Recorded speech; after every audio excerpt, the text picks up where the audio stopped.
Hi guys, Pastor Jomel here. I pray that this sermon will encourage you and deepen your faith. Kung na-bless po kayo sa message na ito, please like and share and tag someone and let's spread the word about the goodness and love of our God. Mabuhay po. Today we are landing our series, Passing the Fire. We've been talking this for 4 weeks at ngayon po ay pang 5th week na and we're going to land this series. At we're talking here about the next generation because this church loves the next generation. And of course, hindi lang po yun. Alam ko po na alam nyo na rin na ang Panginoon po is multi-generational God. He is a multi-generational God. Pag sinabi nating multi-generational God, He loves every generation. Ang Panginoon po, mahal niya ang boomers. Meron ba dito boomers? Wala na. Mukhang boomers. Meron? Tingnan mo yung katabi mo. Mukhang beta. Alright. Naabutan yung Betamax. Okay? Mukhang beta. Alright? Some of you here are Gen Zs. Meron ba dito? May mga Gen Z ba dito? Yan. Meron ba dito mga millennials? Meron ng alpha? May alpha ba dito? Yung mga anak natin, no? Alpha or maybe beta yung mga susunod na. But what I'm telling here is this. God loves every generation. Amen?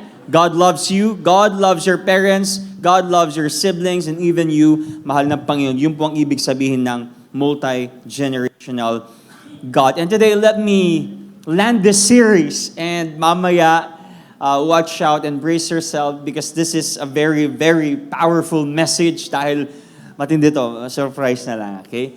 But let me bring to you in this message, faithful in a corrupt generation. Sino po naniniwala na ikaw ay pwede pang maging light and salt? You can be. Because God called you, God blessed you, and you can stand firm in this generation. We're going to talk about a very, very interesting topic in the Bible in Daniel chapter 1 and chapter 3. Okay, alam ko narinig nyo na po itong storya na to. Si Daniel, na nagtatrabaho sa isang pagan na hari. Of course, he's a believer, he's a follower of God. And he had faith and he has faith sa Panginoon. But here's the thing, he works for a pagan king. He serves for a pagan king. So parang ganito yan, Kristiyano ka, tapos nagwo-work ka sa isang gobyerno na alam mong corrupt. Pero pwede pala yun. So, ang pag-uusapan po natin, isang propeta, isang follower at believer ng Panginoon, at meron siyang kaibigan, 3 kaibigan. Okay, may isang leader ng pangalan si Daniel, at meron siyang 3 kaibigan. At ang pangalan nila ay si Meshach, Shadrach, and Abednego. At itong magkakaibigan na to, they're really relationship goals. I mean, friendship goals sila. Tumayo sila sa gitna ng peligro. Imagine nyo, nagpatayo ng Diyos-Diyosan yung hari nila si Nebuchadnezzar and they had a decree, they made a decree na dapat lahat ng nasasakupan ni King Nebuchadnezzar yumuko at sumamba. But these 4 friends, they did not worship that golden image. So let me summarize to you dahil ang ganda nito. In Daniel chapter 1, yung Jerusalem, they were conquered by a king named Nebuchadnezzar.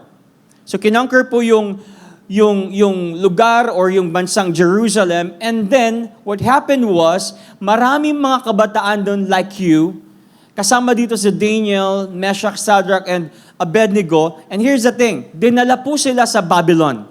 Babylon is the modern Iraq. Sino dito gusto madala sa Iraq? Most of them and many of them were Babylonianized. Pag sinabi nating Babylonianized, ito yung mga kumakain ng samji. Kumakain sila ng mga baboy. Kaya pag kumakain ka ng baboy, you are Babylonianized. Pero lang, okay, nilinisan ng Panginoon yun. But here's the thing, sinakop yung Jerusalem ni King Nebuchadnezzar, dinala sa Babylon, and what happened was, they were trained to adopt the Babylonian culture. So yung lengguwahe, yung lifestyle, kung paano sila kumain, kung paano sila manamit, even though paano sila mag-Facebook, lahat tinuro, even their education. And masakit pa dito, even their names were changed. Si Daniel, pinalitan ng pangalan niya as Belteshazzar. Their names talagang yung pangalan nilang Gerald, ginawang Jerbu. So, si Kuya Glenn, talagang Rambo, talagang atindi. Tapos si Jess, ginawang Boyga, di ba? Kasi laging ganado yan. Pinalitan yung pangalan nila. Antindi. But one thing did not change. Look at this, their faith in God. You know, in this world, the culture wants to change our identity. But we have to stand firm. Stand in our faith. At ito na, first trial ni Daniel nung nandun na sila sa Babylon. Look at this. Daniel chapter 1 verse 8.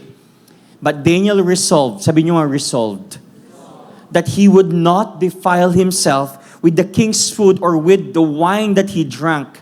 Therefore, he asked the chief of the eunuchs to allow him not to defile himself. And I want you to see this. Tignan niyo po ito.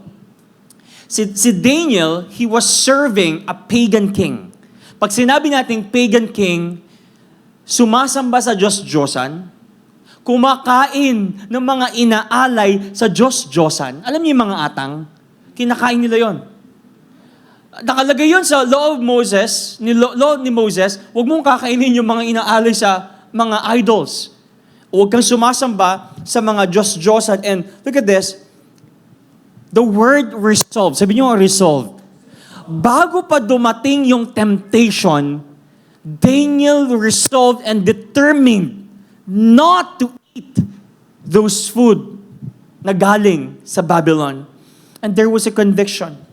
There was a decision before temptation comes.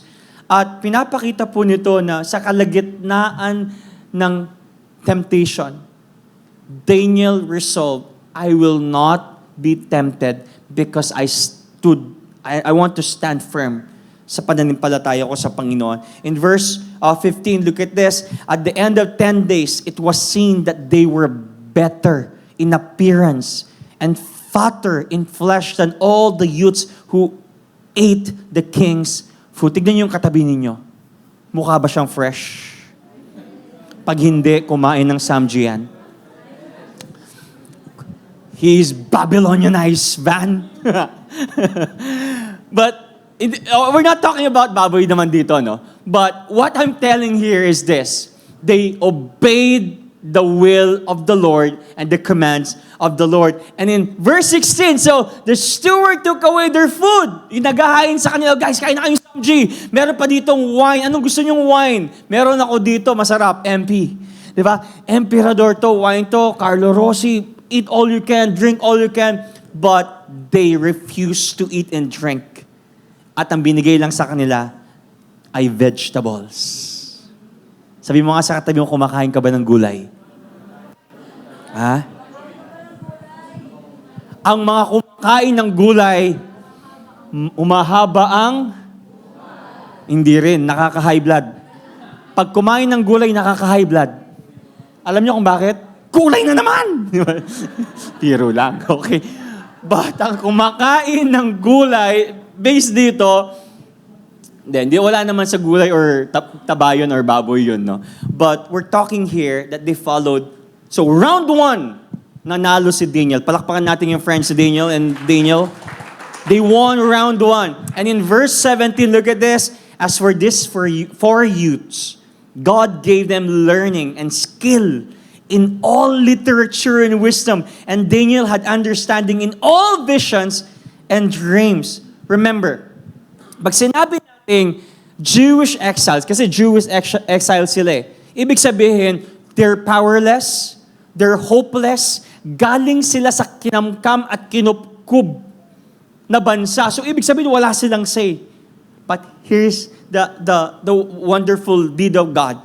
God showed His superiority through them. Bakit? Nung in-interview sila nung hari, what was the result?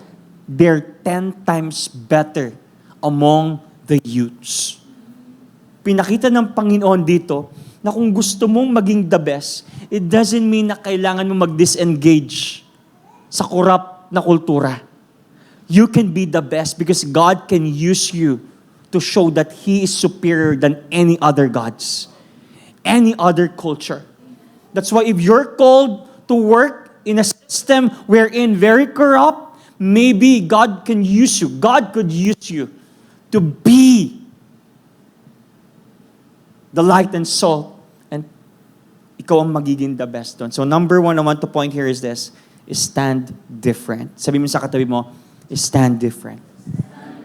Pag sinabi po nating different, uncommon. Alam niyo po, lagi kong sinasabi sa inyo, sa kultura natin ngayon, common na.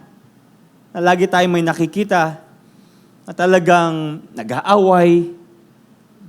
Alam niyo na yon, yung kwentong yun. Ayoko nang tuloy ito, baka mahit ko kayo, okay?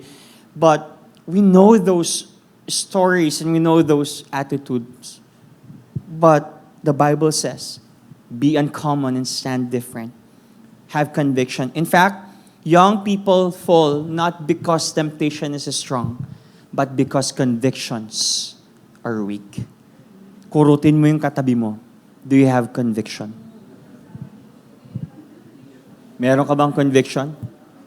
Pag sinabing worship, worship. Pag sinabing prinsipyo, prinsipyo. Sino dito kayang tayuan ng kanyang prinsipyo? Yun yung mga taong may conviction. Pag sinabing BDJ, tatapusin ko to. Pag sinabing siya lang ang jowa ko, siya lang. Yun ang tinatawag niya conviction. Hindi yung ginojowa mo to, meron ka pang isang ginojowa. Ang tawag doon conviction. Mahina. Sabi mo nga, meron akong conviction. These friends, 4 friends, they had conviction. Despite of the Babylonian culture, they changed their names, their education and environment. Ang ginawa ni Daniel, he refused to let Babylon change his identity. Look at this. Culture will always try to redefine who you are. Tingnan nyo ngayon ang definition ng sexy, dapat manalo ng Miss Paniki. Ang definition ng maganda, dapat manalo sa Miss Universe. Ang definition ng successful, dapat maraming post-nominals at maraming buntot, Sir Josh. Dapat doktor, dapat PhD, marami siyang CD at DVD sa buntot niya, dapat ganun. But that is the standard of the world.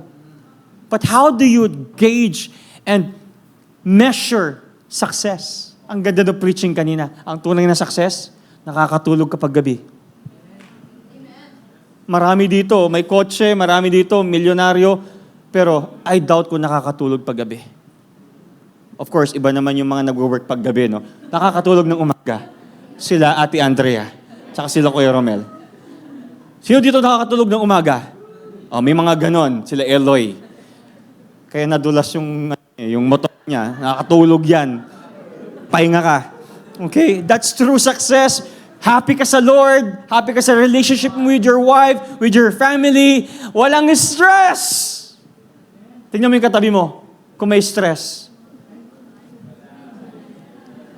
Natural lang may stress, wag lang sobrang stress. Okay, Romans 12, Verse 2, do not conform to this world, but be transformed by the renewal of your mind. By that testing you may discern that is the will of God, that is good and acceptable and perfect. Paul did not say, huwag kayong tumira sa mundo. He said, do not follow the trends of the world. If everyone does this, don't do it, because God has a will for you. And it talks about you can remain holy while remaining engaged. Sino po dito nasa kalagitnaan kayo ng sistema? Secular. You are studying in a secular, wala namang masama doon. But here's the thing, you can remain holy while remaining engaged kung nasaan ka. Daniel stayed in Babylon but was not consumed by Babylon. God did not call us God did not call us to escape culture, but to remain holy within it. So guys, if you're in the system, remain faithful and holy to God. Sabi mo sa katabi mo, Amen. Hindi ako mangungumpormiso. And that leads me to point number 2. Amen po. Sino po dito yung may conviction to stand different? Amen? Mukhang mahina. Sino dito yung may conviction to stand different? Amen. Yan. And alam nyo, ano ba yung sagot natin? Or paano ba tayo mag-stay different sa corrupted generation? Okay, we stay pure and we stay faithful to God even in a world full of temptation. And alam nyo, that's exactly kung ano yung pinoportray ni Pastor kanina, which is si Daniel and yung tatlo niyang friends. Okay? And point number 2 is stay pure. Alam niyo po, our generation is surrounded by temptation. That's the reality. Our generation is surrounded with temptation. Yung mundo po natin ngayon, pasama ng pasama. Isang click mo lang sa cellphone, isang pindot mo lang ng enter dun, you can access anything you want or anything you want to find. Pressure to fit in. Belong ba ako sa community na to? Belong ba ako sa family na to? Pressure to be accepted or to be validated in this world. And honestly, minsan, mas madaling sumabay sa pattern ng mundo na to kaysa mag-stand up for the Lord. Alam niyo yung kanta na kalapasan ng di maibig. Kasi may last word doon. Ikaw ang una kong hahanapin. Which is, it's a very worldly phrase na supposed to be ang una mong hinahanap sa paggising mo is si Lord. Amen? And alam nyo, Daniel and his friends proved something powerful. Alam nyo, sa time nila, you can live in Babylon without letting Babylon live inside you. Even in a corrupt culture, they stayed faithful.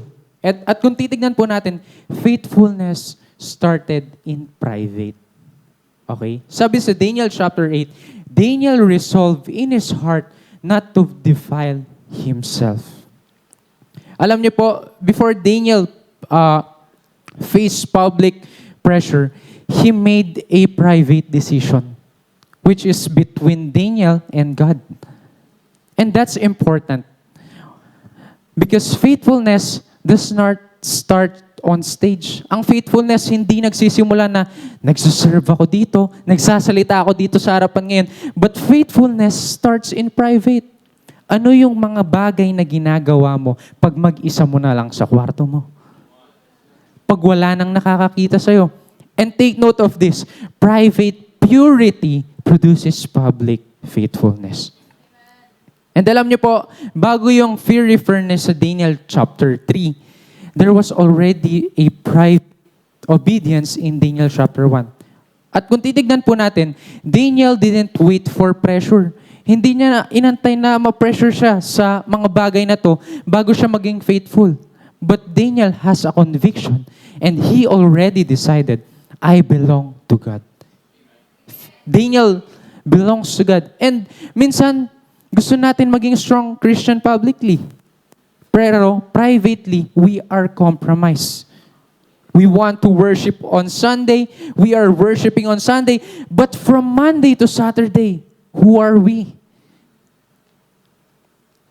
And today, most of the youth are struggling with hidden sin. Ano yung mga bagay na ginagawa natin kapag wala nakakakita sa atin? Pornography, which is isang click mo lang, ma-access mo na yung site na yun. These are the topics na hindi na pag-uusapan, na dapat pag-usapan ng mga kabataan ngayon para maiwasan, hindi para i-compromise. Okay? Double life Christianity. Ano ka kapag nakatalikod ka na sa katabi mo ngayon?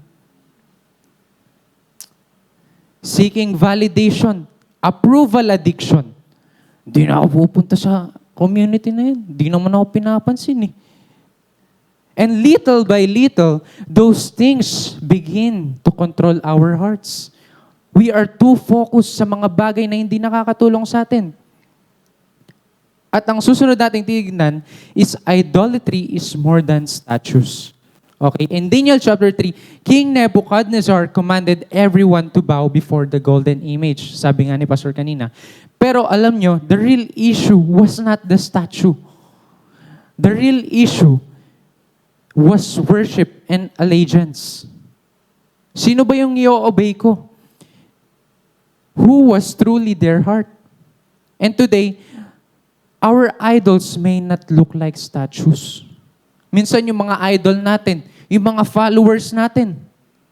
Gagawin ko to kasi marami na akong followers sa TikTok eh. Popularity, success. Dapat marami nakabundot na LPT, DVD, CD, or whatever. But that's the standard of the world.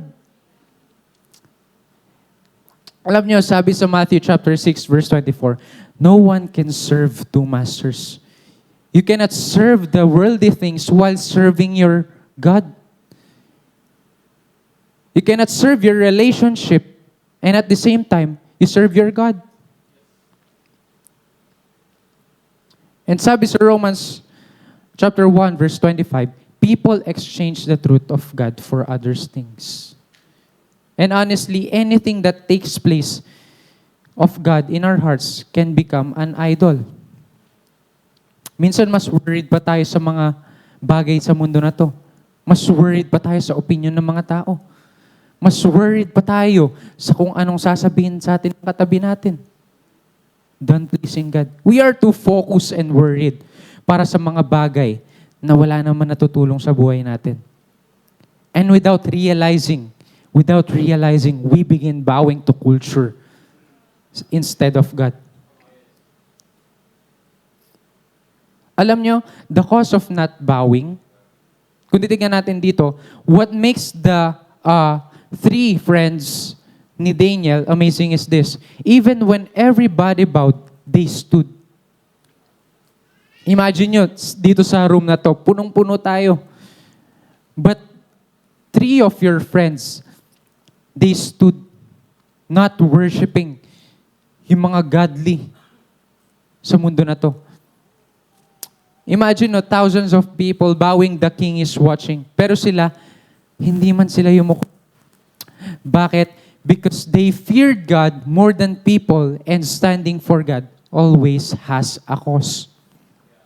And the three Hebrew boys risked rejection. They were rejected not just by the king, but the whole community of Babylon, punishment, and even death. And even today, following Jesus may cause comfort. Alam niyo, may short story lang ako. Nung nakaraan, nagpapasta ako kay Doc Kay. Tapos, 3 yung pinasta niya sa akin. Tapos, sa sobrang lalim, hindi ko na kinakaya. Ang ginawa niya, anesthesia na ba tayo? Huwag kang titingin, sabi niya. Nakaganon na ako sa injection. Ilang minuto kami nagantay bago kami nag-proceed. And that's life. Sometimes we have to surrender our comfort for us to grow, for us to move forward. Minsan, hayaan mong masaktan ka ng mundo para ma-let go mo yung mga bagay na hindi nakakapag-grow sa'yo para makapag-proceed ka sa buhay mo. Amen? Friendships. Sabi sa 2 Timothy 3:12, everyone who wants to live a godly life in Christ Jesus will be persecuted. Remember, if we are called, we are to be persecuted. Tandaan niyo po that faithfulness sometimes costs comfort, sabi ko nga kanina. But compromise costs character. The world rewards compromise, but God honors conviction. And paano ba ino-honor ni God yung mga faithful? Okay? Alam nyo, when they were thrown into the fire, God was with them in the fire. But alam nyo, hindi yung fire yung nag-destroy sa kanila. Or hindi sila dinestroy nung fire. But nung nandun sila sa fire, it built their faith. How long can you hold to Jesus kapag nasa gitna ka na ng circumstances ng buhay mo? And sometimes, God doesn't immediately removes us from pressure. He stays with us through it. And that's why purity matters. Alam nyo, yung purity, hindi lang siya about sexual desires, hindi lang siya about the worldly things. But ano ba yung purity natin sa puso natin? Okay? Because purity is not just about rules. Hindi, dapat ganito gawin mo, ganyan gawin mo. But purity protects our relationship with God.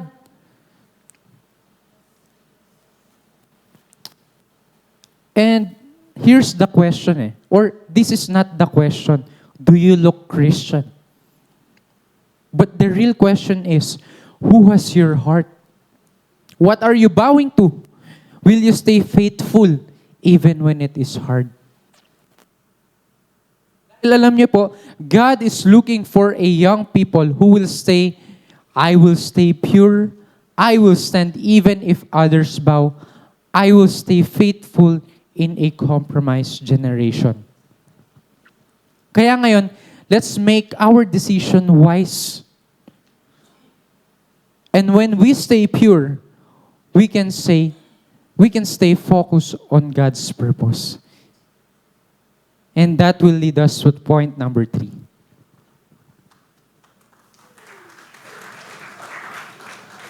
Hello.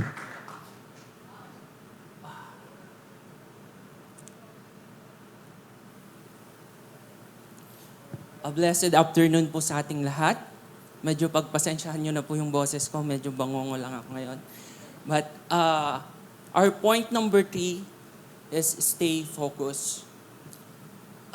You can stay but out of focus. Or you can focus but unable to stay in that state. Parang tayo po minsan, maaaring andito ka ngayon, pero yung puso at isip mo nasa ibang lugar. O kaya naman, yung ikaw yung nag-stay, pero yung focus niya nasa iba. Aray mo, pakak, di ba? So, hindi naman po kasama yun sa point natin, pero nakarhyme kaya sinama ko na. So, nag-ask po ako kay ChatGPT. Ang tanong ko po ganito, gaano kabilis ma-distract ang generation ngayon compared before? Give me some clerical studies. And ayun naman, nag-response naman si ChatGPT, no? Pero medyo 2024 pa yung binigay niya sa akin eh. So, ito yung napili ko. A workplace study found 79% of workers can stay focused for 1 hour straight. And 59% get distracted within 30 minutes. Tanungin niyo po si Eloy at saka si Rose, totoo po yan. Tuwa-tawa po siya sa likod. So ako naman po, bilang nag-work na din, napatunayan ko po yan. Totoo po yung studies na yan. Kasi habang ginagawa ko po itong part ko, dito sa preaching, na-challenge po ako kagad. Kasi yung point po natin is stay focus. Pero ako mismo hindi makafocus. Kasi maya-maya, titingin ako sa phone ko, titignan ko kung sinong lamang, OKC ba o Lakers. Pero sad to say, 3-0 na po. Aray ko. Ayun. And then, maya-maya, pwedeng may dumating. Sabi, Shopee po. So, nawawala ako sa focus. And minsan naman, dadaan maingay. Sasabihin niya, malunggay, pandesal. Ag malunggay, pandesal with cheese. Bili na kayo. Sana all. Di ba? So, alam niyo po yun, yung mabilis lang naman tayong madistract. Mawala sa focus, di ba po? So, ang generation po natin ngayon, naniniwala po ako, especially dun po sa mga kinalakihan na yung internet, social media, mas mabilis po talagang ma-distract. And can we stay faithful in a distracted generation? So, being distracted is a choice. Naniniwala po ako. I would like to share po Daniel chapter 1, verse 17 to 20. Pwede niyo po ba akong samahang basahin po ito? So, verse 17 po, as for these 4 youths, God gave them learning.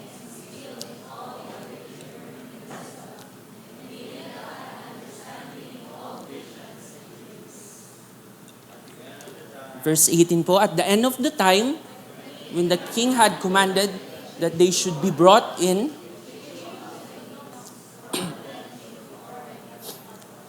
verse 19, and he spoke with them,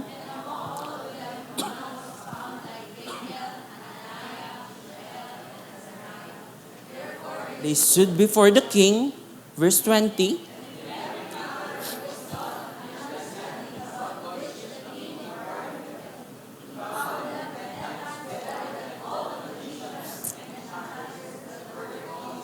all his kingdom. Salamat po sa pagtulong sa akin. Remember po, these 4 character, they were captured and taken away from their homes to serve the king, the same king na sumakop sa kanilang bayan. Not mention na po kung anong ginawa sa family nila. Maaring ginawang alipin, pinahirapan, or pinatay. But clear po sa Bible, in-state po doon na they are youth who have been captured and forced into a new culture, new environment, and new beliefs. Kaya nga po nung una, nabanggit po ni Pastor, pinalitan agad yung mga pangalan nila na nakapangalan po sa Babylonian literature or culture po. Sa atin po, di ba kapag hindi tayo familiar sa isang lugar o dayo po tayo, we tend to submit sa authority, lalo na po during their time. Kapag di ka sumunod, pugot ka. Ganun sa panahon nila. But Daniel did not compromise. Ayun po ang maganda kay Daniel. When he insisted po na ayaw niyang kainin yung pagkain na inaahin sa kanila ng hari, Daniel showed that he was a resolute man with unwavering faith. Makikita po natin dito that attention is a spiritual warfare. The Babylon wanted their minds before their worship. Pero ang maganda po doon, sabi nga po doon ni Pastor kanina, they still serve yung king na sumakop sa kanila. The king na nag-destroy doon sa kanilang bayan. How much more tayo po na magsaserve tayo sa king, sa Diyos na bumuo sa atin. Di ba po? And then, sabi po dito, he stayed focused on what is right in the eyes of the Lord rather than compromise for their own good. And whatever captures your attention eventually shapes your affection. Tanong ko po, what captures this generation's attention the most today? Alam na po natin yan, modern connection. Ano po itong mga ito? TikTok addiction, endless scrolling, entertainment, dependency, business, kasama po yan. Workaholism, sige, sama na natin yun. Wrong priorities. And eto po, sino po yung mga may bata sa bahay or yung may mga pamangkin po? Tapos, ang liliit pa, hinahayaan ng mag-isa na may cellphone. Alam na mag-YouTube, mag-search, lahat sa FB, TikTok. Pansin nyo po, ang batang madalas niya ay pinapanood yung mga nagpra-prank. Mapapansin nyo po yung batang yan, turus. Di ba po? Ang sarap. Ganun yun yung ulo niya. So, ang liliit pa marunong ng mag-prank. Some things it's funny, pero hindi po natin namamalayan. Their attention and affection ay andun na sa social media. Same with the adults po. Basahin po natin ang Romans 8:5 and 6. Sabi po dito, for those who live according to the flesh, set their minds on the things of the flesh. But those who live according to the Spirit, set their minds on the things of the Spirit. For to set the mind on the flesh is death, but to set the mind on the Spirit is life and peace.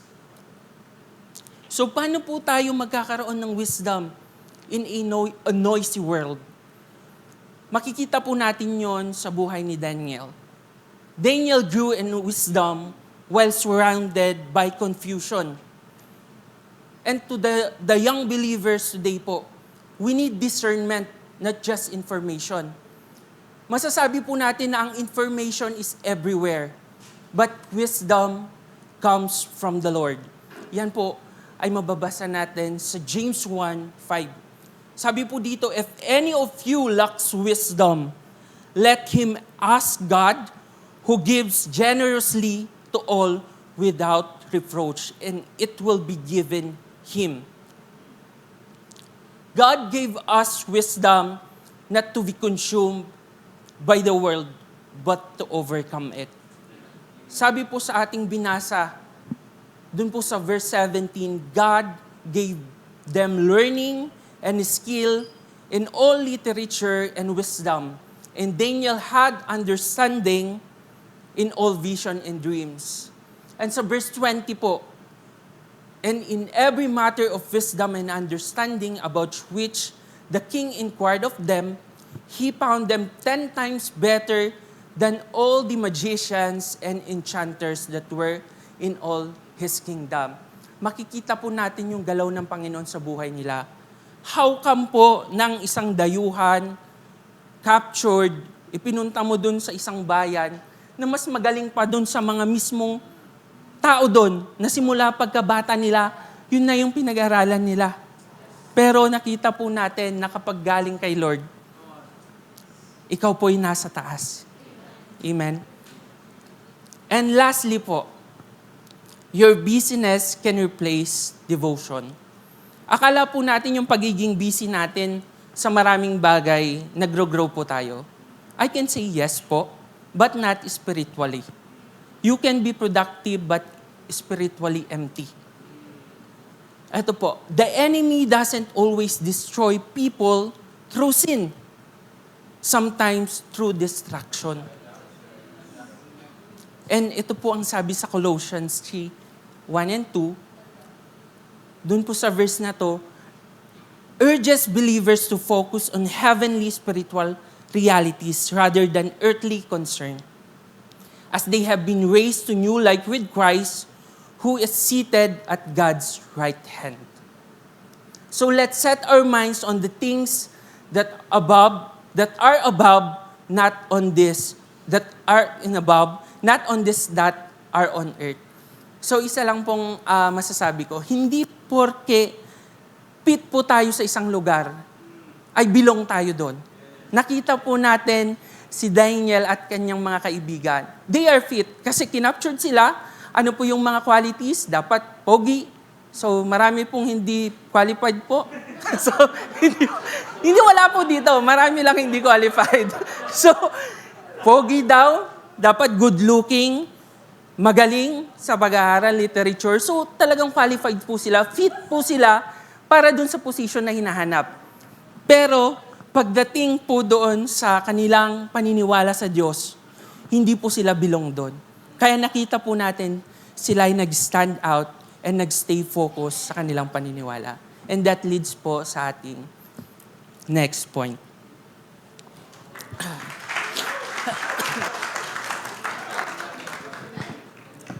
Thank you po. Hello. Ayan po. Kumusta po ang bawat isa? Bago po tayo magsimula ulit, pwede po bang sabihin ninyo sa inyong katabi, stand firm, stay focused, and ano isa? Stay pure. And kinakabahan po ako, sorry po.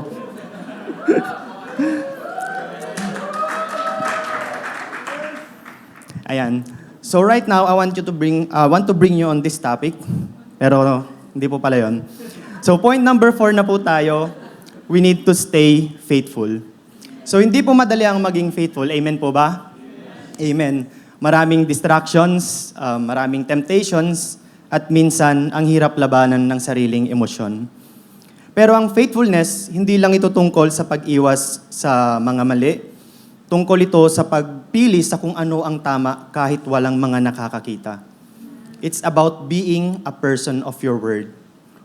Today, our goal is enduring Christianity. Yung tipong kahit anong season, kahit anong pagsubok, nandyan ka pa rin nananatili sa Panginoon. Amen?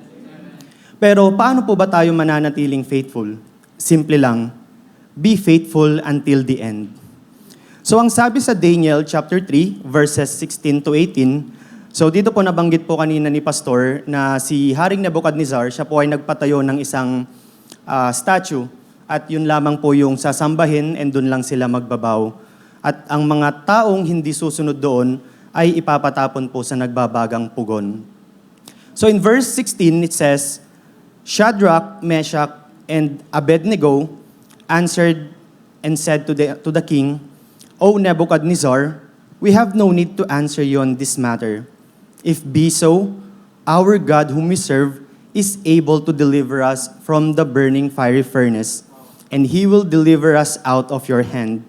But if not, be it known to you, O king, that we will not serve your gods or worship the golden image. So dito po napakasimple lang. If they don't bow down, if they don't worship, sila po ay susunugin. So sabi ni Nebuchadnezzar, kapag hindi ka sumunod, lechon ka talaga sa akin. Madudulok ka sa akin, sabi niya ganyan. Pero makikita niyo po dito na sa sinabi niya sa verse 17, eto napakaganda po ng respond po nila. If we are thrown into the blazing furnace, the God we serve is able to deliver us. So do we have this kind of faith? Yung ano man ang ibato sa atin, ano man yung maranasan natin, we know that the God we serve is able. He is able to bless us. He is able to heal us.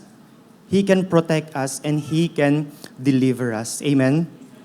And in verse 18, but even if He does not, we want you to know, Your Majesty, that we will not serve your gods. So the three Hebrew boys, si Shadrach, Meshach, and Abednego, trusted God even without guaranteed deliverance.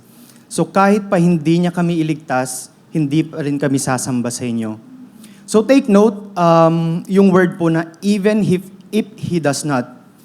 So sa generation po natin ngayon, sanay po tayo sa if-then relationship with God. Lord, if ibibigay mo yung scholarship na to, then magsisilbi ako sa'yo. Lord, if gagaling ang lola ko, then hinding-hindi ako aalis sa church. Lord, if ibibigay mo tong promotion na ito, then magbibigay na ako. Pero true faithfulness says, even if He does not, siya pa rin ang Panginoon ko. So real faith is not a transaction. It is a commitment. Faithful ka ba kasi may blessing si Lord? Or faithful ka kasi kilala mo ang Panginoon? Kasi ang biblical faith is trust without conditions. So just like Job, in Job 13:15, it says, though He slay me, yet I trust in Him. So Job remained faithful not because of the blessings he received. He remained faithful because he knows the character of God. So alam naman po natin yung story ni Job. Tinanggal yung ari-arian niya, yung yaman niya, even yung family niya, iniwanan siya.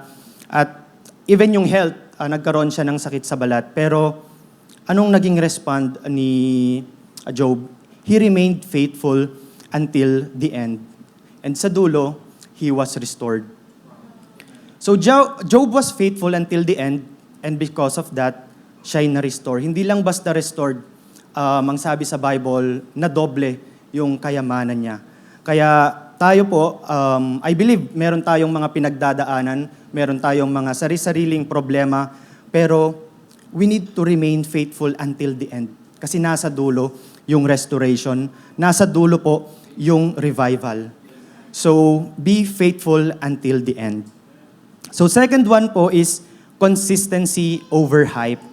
So in Daniel chapter 1 verse 21, and Daniel remained faithful through multiple kings and seasons. So dito po makikita natin, naglingkod po siya sa different empires, from Babylonian hanggang Persian.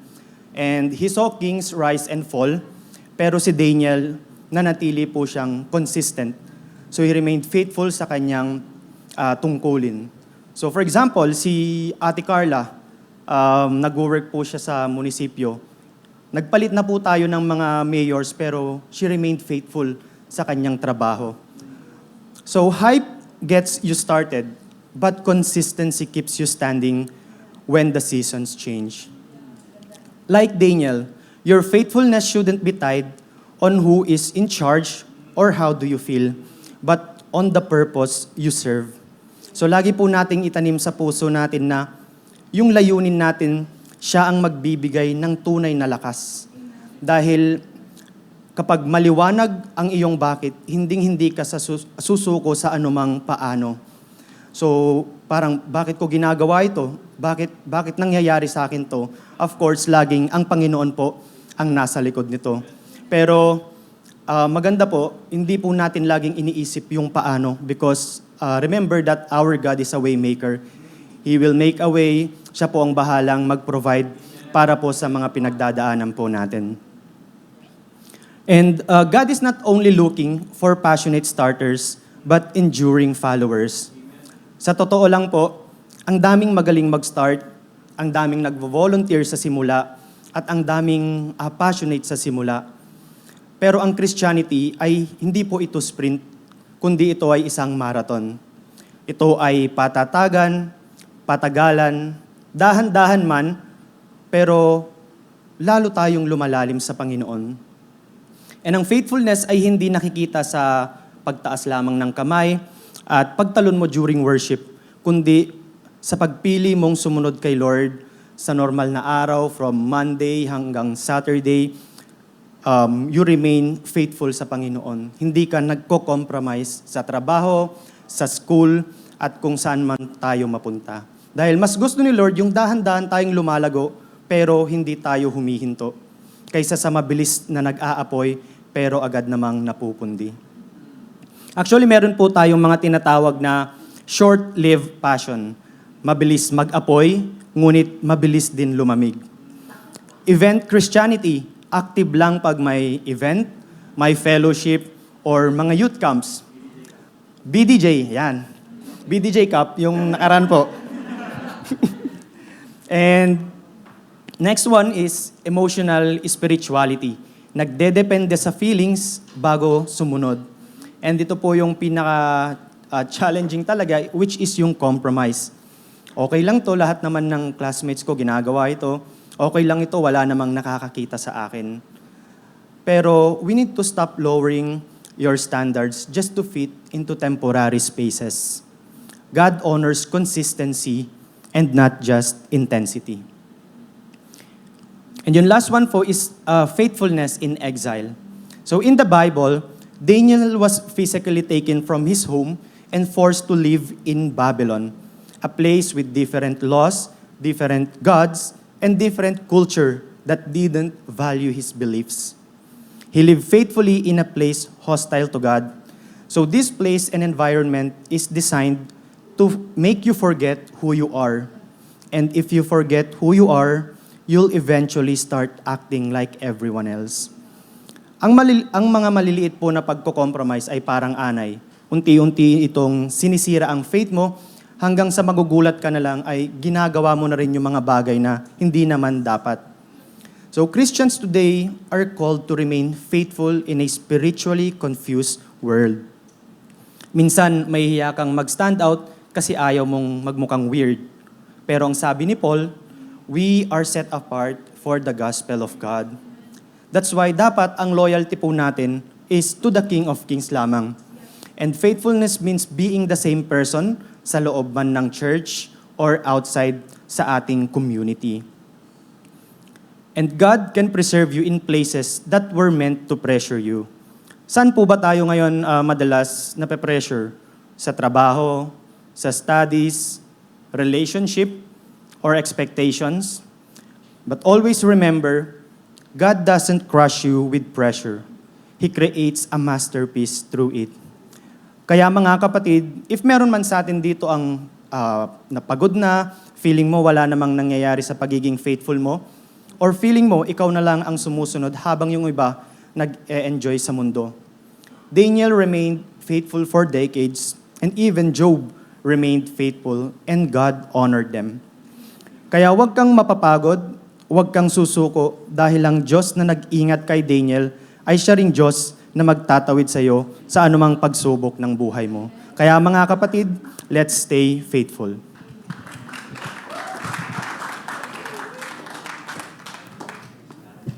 Pwedeng tayo po tayong lahat. Hallelujah. And also, pwede bang palakpakan natin ang Panginoon sa buhay ng tatlong Bethany boys who stood up preaching the Word of God? How many of you here are blessed today? Hallelujah. At pwede bang tapikin mo yung katabi mo ngayon? Sabihin mo sa kanya, I want to be like them. I want to be like them. Hallelujah.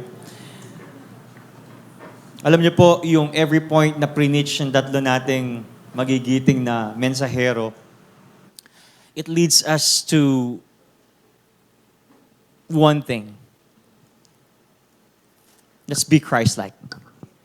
Because Jesus is the greater Daniel. Despite sa lahat ng mga pagko-compromise. When Israel compromised, anong ginawa ng Panginoon? He obeyed the Father perfectly. That's why here's my question sa lahat po sa atin dito. How do we remain faithful in a generation pressuring us to compromise? Number one is this, stand different. Tell to the person standing next to you, stand different. With conviction. Number two, stay pure. Number three, stay focused. And then lastly is to stay faithful. Daniel is not the hero ultimately. Christ is. Amen? That's why lahat po ng ginagawa natin ngayon ay para sa Panginoon. I challenge everyone, especially sa mga kabataan po, stand firm sa gitna ng sistema at ng kultura. By the way, I want to also to talk to all the young adults na nandito ngayon. Yung kwento kanina, YA yung mga yon. Glaze. YA sila, they were working for the government. Look at this. But they're our models who stood up despite the culture and system. I encourage all the YAs who are here today. Alam ko nagwo-work na kayo sa Manila. Maybe you're working kung nasan man kayo. But I challenge you this. YA, stand firm kung saan ka dinala ng Panginoon. And the three friends, Shadrach, Meshach, and Abednego, sila yung mga disciples ni Daniel. Mga young people who study sa campus. Maybe kung nasan man kayo, I challenge you this. Do not conform sa pattern ng mundo. That's why, all together, young people, we can do something for this generation. Amen? Pwede bang palakpakan natin ang Panginoon?